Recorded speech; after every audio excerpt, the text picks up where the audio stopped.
Yikes! My stomach hurts, it's killing me, help! When I arrived at my in-laws' place, my husband started overacting in pain. It obviously looked like he was faking it. Even though I thought so, I still said, "Are you okay? I'm gonna call an ambulance right away, hang in there." As I said this, my mother-in-law interjected, "Taking him to the hospital will be faster than waiting for an ambulance. Take him yourself." No way, if it were really serious with my husband, you'd definitely call an ambulance. They seemed to be trying to get me out of the house by any means necessary. But too bad for them. Ignoring my mother-in-law and husband, I headed for a suspicious closet. Because you see, my name is Jessica Taylor, I'm 36 years old. Just a very ordinary, average housewife that you'd find anywhere. Well, that was until just a short while ago. Today, I want to share with you a somewhat tragic, but also kind of funny story that this very ordinary housewife got wrapped up in. I've always been utterly average without any particular talents. Sure, I'm a bit outspoken and tend to say what's on my mind right away, but I've had a fair number of boyfriends in the past. However, they were all sort of inertial relationships during my student days, and for nearly a decade since becoming a working adult, I hadn't been involved with any men. At the age of 32, a friend from work convinced me to go to a mixer, and that's where I met my destiny. That's how I met David, who would later become my husband. David, for years my junior, for some reason took an interest in me and pursued me persistently. What do you find good about me? I wondered if asking this might make me less likable. But I just couldn't help myself and had to ask.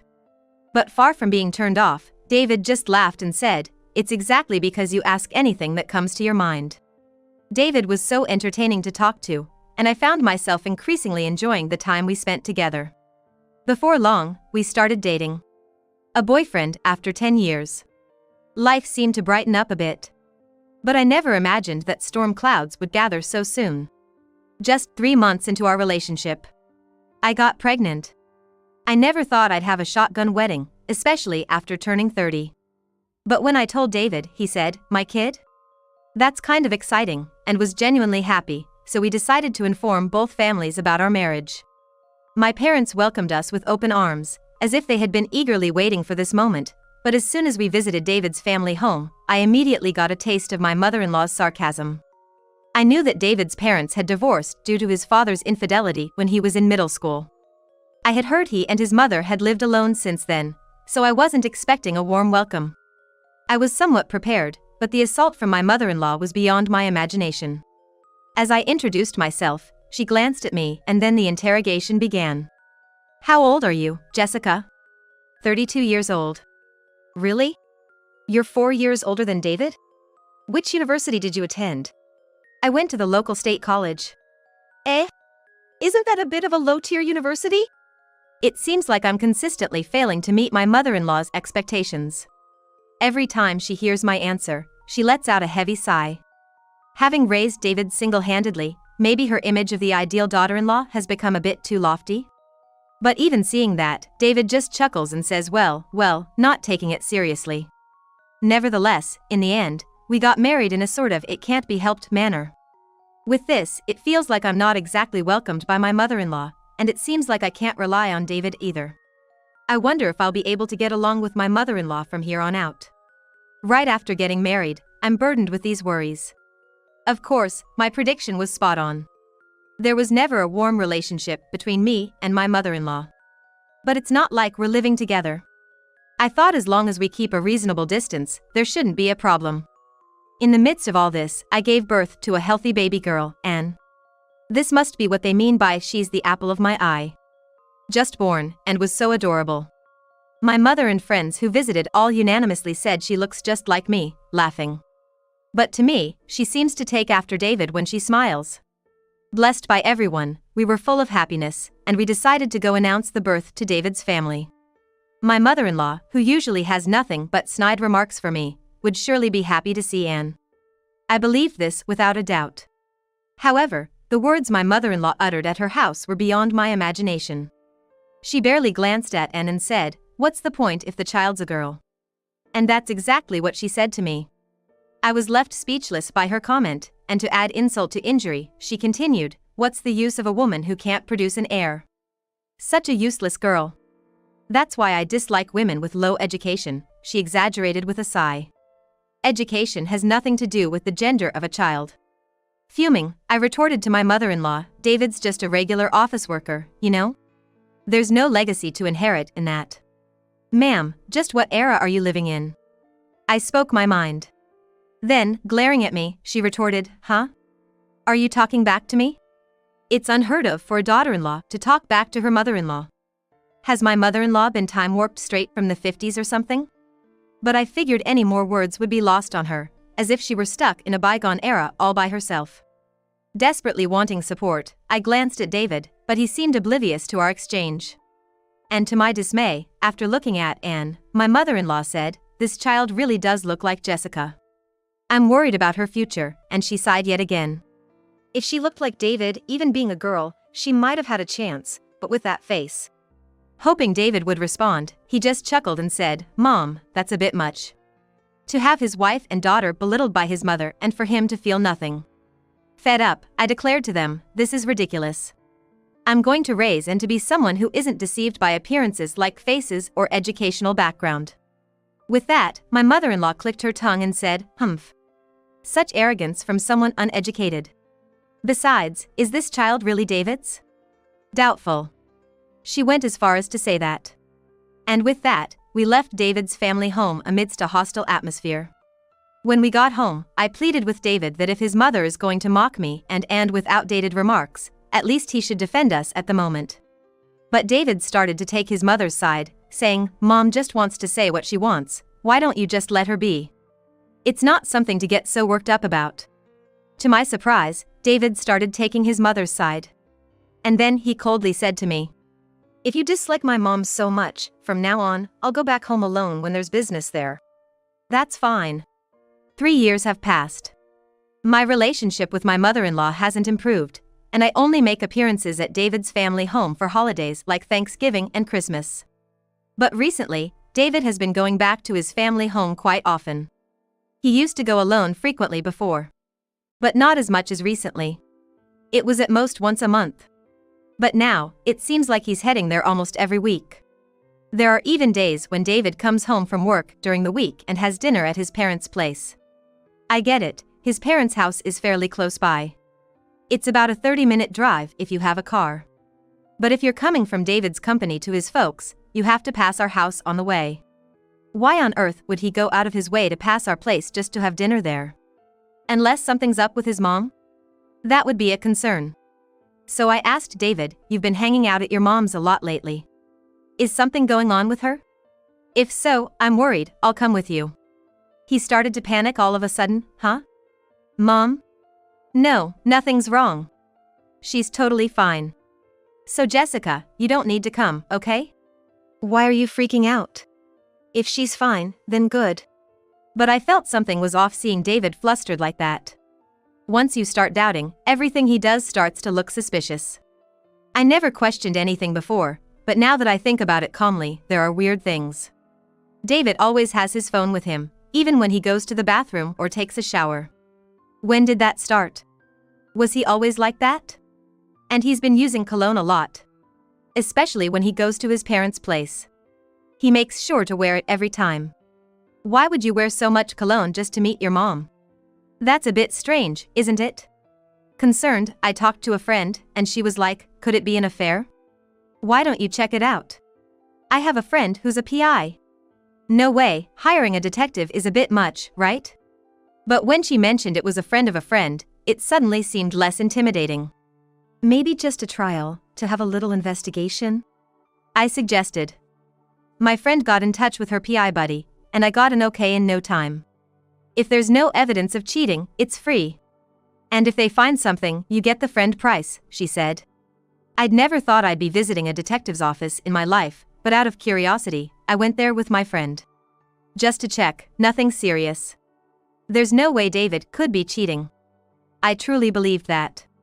But reality can be cruel. A few weeks later, my friend called me to the detective's office, where I learned the shocking truth. David was cheating. With a nurse 10 years younger than me. Some woman named Natalie Young. This must be some kind of mistake, right? I couldn't accept it right away, but the detective looked apologetic and said, "It's all true. Here's the proof." And he showed me a pile of evidence, including photos. To my astonishment, there were even pictures of David and his mistress holding hands, entering his parents' home. Why would they be entering his folks' place so cozily? Does his mom approve of this affair? Does a mother who condones cheating even exist? I was deeply shocked, but over time, that shock turned into anger. David had no idea I knew about his affair. "This weekend my mom said she needs help with something, so I'm gonna head over," he told me cheerfully as he set off to his parents' place. He's probably meeting his mistress again. Knowing this might happen, I left and at my parents' and checked my location to meet up with the friend who'd been following David. Turns out, David had already met up with his mistress and they'd entered his parents' place together. I rushed to his folks' house and met up with my friend. After watching for a while, I got a call on my cell phone. I decided to push the doorbell. "Hi, it's Jessica. I haven't been around for a while. I heard David was here today, so I thought I'd come to see everyone too." When I said that, his mother sounded flustered. "Oh? Jessica? Why are you here? Could you open the door for me, please?" "Huh? Oh, yes, of course. Just a moment, will you?" Usually, she would race to the door and, with feigned surprise, retort with something like, "You never come by, and now all of a sudden, what do you want?" But today, something was clearly off. Because she wasn't opening the door right away, I kept pressing the doorbell and started pounding on the front door, calling out, "Can you open the door, please? Is something wrong? This is serious. Should I go around to the back door?" Seemingly worried that I might actually go around to the back, my mother-in-law asked with reluctance, "Jessica, is something the matter?" And finally opened the front door. Something is definitely up, I thought, as I brushed past her and declared with triumph, just popping in, as I entered my in-laws' house. In the living room, David was also looking flustered and asked, "It's rare to see you, Jessica, is something wrong?" "No, not really." While saying this, I looked around the house. Then, I noticed a pair of women's earrings I had never seen before lying in front of the closet. Without hesitation, I made my way toward the closet when suddenly David cried out, "Ouch, ouch, ouch, this is bad, my stomach hurts, it's agonizing, help me." And he started to curl up on the floor in pain. "Come on, it has to be an act." And then, my mother-in-law exaggeratedly exclaimed, "What? David, are you all right? I knew you weren't feeling well." Turning to me, she continued, "Jessica, David has been having stomach issues for a while now. We should take him to the hospital." Oh, that's news to me. Thinking this to myself, but finding the situation slightly amusing, I decided to play along with their charade. "Really? Is he okay?" I joined in, feigning concern. "Just hang on. I'll call an ambulance right away." At this, both mother-in-law and David exclaimed in unison, "An ambulance." Like mother, like son. They were quite the duo. I had to struggle not to burst out laughing. But the two of them were too preoccupied to notice my reaction. "We can't wait for an ambulance. Jessica, you must rush David to the hospital." "No. If it's really an emergency, we should actually call an ambulance." She probably didn't even realize what she was saying. She just wanted me out of the house, that's all it was. Unable to contain my laughter, I ignored them and, as I opened the closet, said, "Maybe we should get a nurse to check on him first?" "Oh, but wait, if it's orthopedics, that's a different specialty, isn't it?" As I spoke, a woman emerged from the closet with a smile, "That's true. Maybe I should take a look first." David's mistress, Summer, showed up. Taking Summer by the hand, I said, "Sorry to keep you cramped up in there." To which Summer replied with a smile, "Oh no, not at all, I'm fine." My mother-in-law, witnessing all this, murmured with an expression as if the world had ended, "Why?" The thing is, I had received a report from a private investigator suggesting that Summer might not be aware that what she was engaged in was an affair. So, I had approached her beforehand. Indeed, as the detective guessed, Summer believed that David was a divorced single man. At first, Summer was disturbed and flustered, but when I told her that I was thinking of taking revenge, she offered to help. Looking at David and his mother now, they were both hanging their heads in shame. Slamming the investigation report I had received from the detective on the table in front of them, I demanded, "Care to explain this?"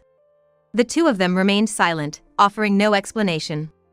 Then, Summer spoke up, "Allow me to explain." According to her, my mother-in-law was the one who had orchestrated the meeting between her and David. At the beginning of the year, my mother-in-law had sprained her ankle and had been visiting the orthopedic clinic where Summer worked. She had taken a liking to Summer, a young and pretty nurse, and had introduced her to her son, David. At first, Summer was hesitant, but her mother-in-law insisted, telling her that David's previous wife had betrayed him and run off with another man. She said David was deeply hurt, a story Summer had been told. Because the mother-in-law was so persistent, and her colleagues at the nursing station also said, "He's had it rough, just meet him once," Summer was persuaded to meet David. But once Summer met David, she found his stories interesting, and as they went out for meals several times, she began to want to support this once married, wounded man, and their relationship developed from there. Summer turned to me and said, "As I told you the other day, I'm truly sorry. I'll pay the alimony. I'll do anything." She apologized like that. But it wasn't Summer I wanted an apology from. I told Summer, "Thank you for your cooperation." And then, I confronted the mother-in-law and David again. "So, is this story true? It's about time you started talking for yourself." Then David finally said, "My mom forced me into this. Well, I am a man, and, Summer is young and cute, right? But I never intended to betray you, Jessica." "Really? Mom said she'd make sure you wouldn't find out. When will this guy stop blaming his mom and running away?" Apparently, the mother-in-law thought the same thing, because she said, "David, you seemed happy enough meeting with Summer. Don't put all the blame on me, that's cowardly." And then she turned to me, "Besides, Jessica, you're to blame too, aren't you? It's obvious that a young and cute nurse like Summer is better than an older woman with less education like you. Plus, Summer doesn't talk back to me like you do. Now that it's out, just divorce David. It's actually better this way." The audacity was astonishing. Well, I had been planning to divorce anyway, so that was fine by me. I thrust the divorce papers at David and said, "I was planning on this anyway. But you'll be paying alimony and child support." David was like, "Alimony and child support? Of course. We're divorcing because of what you did." As I said this, the mother-in-law was laughing. "That's fine. I'll pay the alimony and child support. After all, Summer is a nurse. There's no problem at all." Oh dear. Is the mother-in-law really that clueless? When I looked at Summer, it seemed she felt the same as I did. Summer confronted the mother-in-law, "It seems like you're making it sound like David and I are going to marry, but I have no such intention. I wanted to break up with you right after I heard about it from Jessica. But I endured it because I wanted to help Jessica, and I've been meeting you up until today. I'll also be claiming alimony for being deceived into thinking you were single." When she declared this, the mother-in-law and David were like, "Wait, what? Summer? Jessica, let's start over. For Anne's sake, I think it's better if we stay together," David pleaded. They were all saying what suited them best. But neither Summer nor I felt that way at all anymore. We both said, "We'll be hiring a lawyer for the rest. Please don't contact us ever again." And with that, we left the in-laws' house on good terms. Later, it seemed that the actions of the mother-in-law and David had spread throughout the neighborhood. It turned out that Summer had been telling her fellow nurses about the ordeal, and the story had quickly spread. Ostracized by the community, the two sold the family home and moved away. They paid me a lump sum for alimony and child support, and Summer's alimony as well, and after depleting their savings, it's anyone's guess how they're living off the money from the sale of the house. Well, it's none of my business anymore. As for me, I hit it off with Summer afterward. We have to make sure not to be fooled by weird guys again. Laughing, we've been deepening our friendship as women.